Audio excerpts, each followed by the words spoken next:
NBA coaches no longer required to wear suits on the sidelines. Amin, how big a deal is this?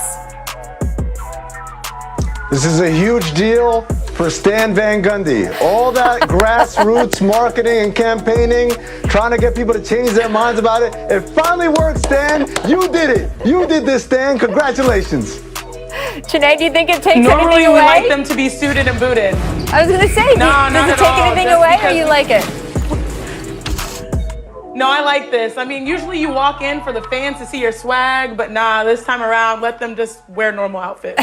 I wonder if anyone's still going to wear a jacket if they don't have to. We'll see. We'll see what they have to do. Welcome to The Jump. I'm Rachel Nichols alongside our front office insider, Amin Al-Hassan, and former #1 overall pick in the WNBA draft. Sinead, you're even taller in the studio than usual. Sinead Ogumake. I love these big monitors. This is exciting. Coming up in a few moments, Trae Young is going to join the show. He's going to talk about the big moves the Hawks made this offseason. And he's got a very special announcement to share with us. Stick around for that. First, though, we begin today's show with the latest from Rockets training camp. As we have discussed here on The Jump, James Harden back in Houston and has begun COVID testing protocols so he can eventually participate in Rockets team practice.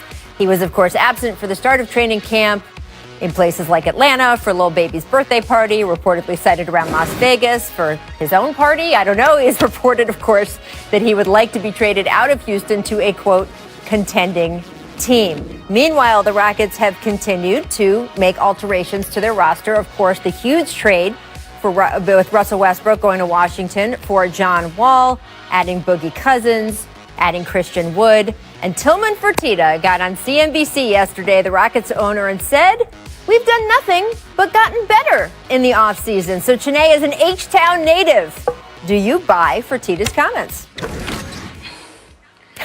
Look, that face is amazing, my friend. As I always say, from the 281, the 713, the 832, I always am proud to be Houston Texan. But when I heard those comments, I was a little shocked just because it seems like a smokescreen. Like there's smoke there, like cap. Like this is not the truth necessarily. And maybe this is what he wants us to be and say, oh my goodness, everything's going to be all right. But when there's smoke, right, a smoke screen, there's usually a fire. And it seems like the Rockets are on fire, not the best way. The way I see this really is just that you can't hide from the facts. You know, you do have someone that wants to be there in John Wall, who after injury is going to be on a mission to prove himself, especially with his contract. But overall, the Rockets, they've been moving the last few years with a walking bucket, James Harden, but they haven't been operating with the identity that they needed to find success that will keep him there, which is why he's looking elsewhere.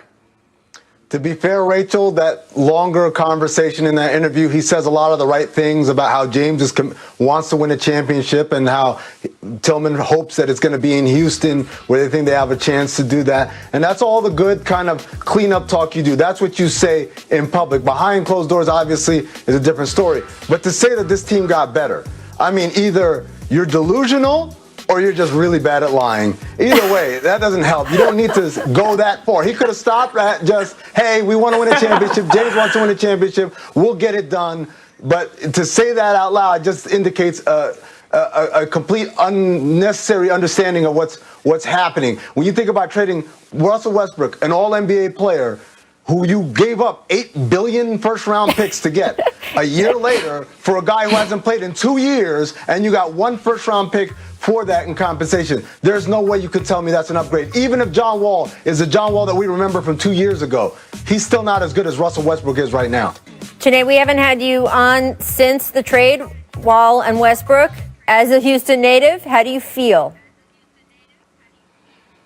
Honestly, I'm emotionally numb. I'm rooting for John Wall. He, as someone who has come back from injuries myself, right. I think a lot of times you have this mission to prove that you are just as good, if not better, than you were before. And I think he will have that motivation.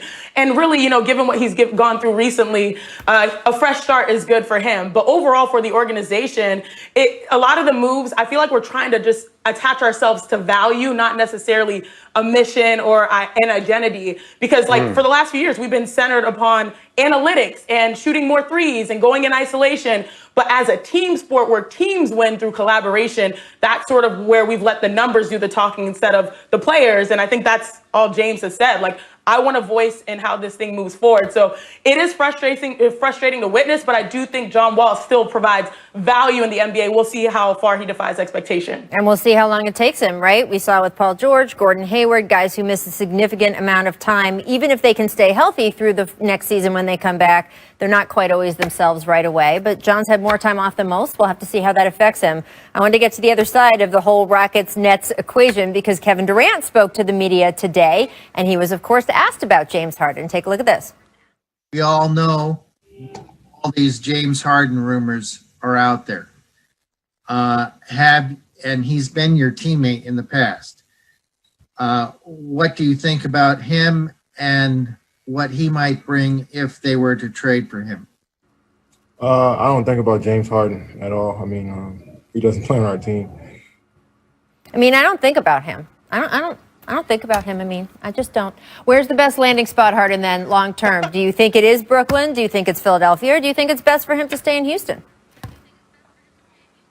Rachel, if I could, I want to go off the board, and I'm going to say Golden State is the best landing spot for him. Hear me out, right? One of the things that Houston wants in return is high-value assets. We know in the conversations with Brooklyn, while we love Karis LeVert, Spencer Dinwiddie's a solid player, Jared Allen's a nice big, those aren't high-value players the way that Houston wants in return. Golden State is one of the few locations in the league that can offer high-value assets and still give James Harden a realistic chance of winning a championship. Obviously, without Klay Thompson, that task is a little harder, but I think he fits in with what they would be building towards the future, and it would cost them, obviously, that Minnesota pick next year, very lightly protected. It would probably cost them James Wiseman, who, of course, they love and fits a need for them right now, but the ability to say Curry, Harden, Klay, Draymond as your top four, that's pretty hard to say no to if you're Golden State. Look, Amin, I'm actually not mad at that. Okay, I'm going to probably stick with something that was on the board, but when you talk about Golden State, I think people don't give Steph Curry too much accolades in this regard, in the sense that he's probably one of the most low-maintenance superstars. He had no problem taking more so a media backseat to Kevin Durant and letting him shine, knowing that he is unguardable at 7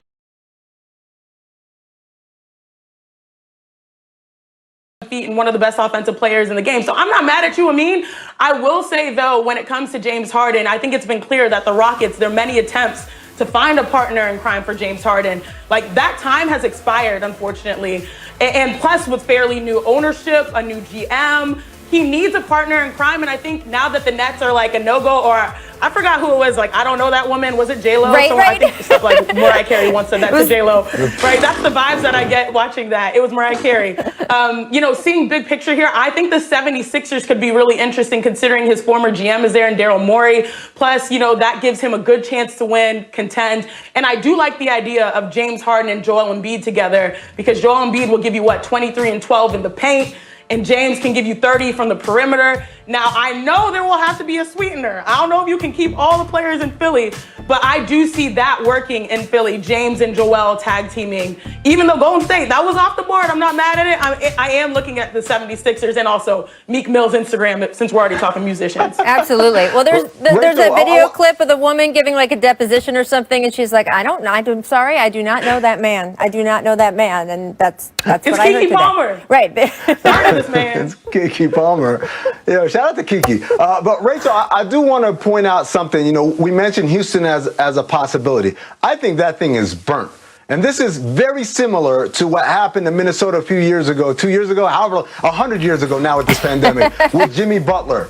And believe it or not, I think Jimmy and James Harden are doing the same exact thing. The difference is Jimmy's very confrontational, in-your-face style was to show up to practice, humiliate everybody, and then go do a sit-down interview with you afterwards, reiterating a desire to get traded.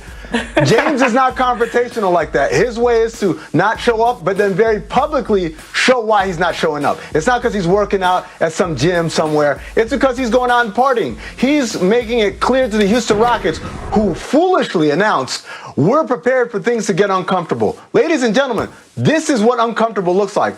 And to be honest with you, Other than the whole global pandemic, being at a party with no mask thing, that's the only part I have a problem with. But people say this time and time again about NBA players. Oh, that's unprofessional. You should have showed up. You should have done this. No, because he professionally asked to be traded weeks ago, and they did not follow through on it. So the next thing you do as an NBA player is you get their attention. And you get their attention by making things real uncomfortable, and that's what Harden did. Well, yeah, but I'm not sure we can expect the franchise to make a bad trade. If a good trade hasn't been available for him, does he have the right to not show up to the beginning of training camp if they just decided, well, we're not going to make a bad trade, we're still looking? I would say that you at this point, when you say that, you are taking that they're going in good faith trying to move him. And players you don't know think and that their they are? agents know. Whether it's,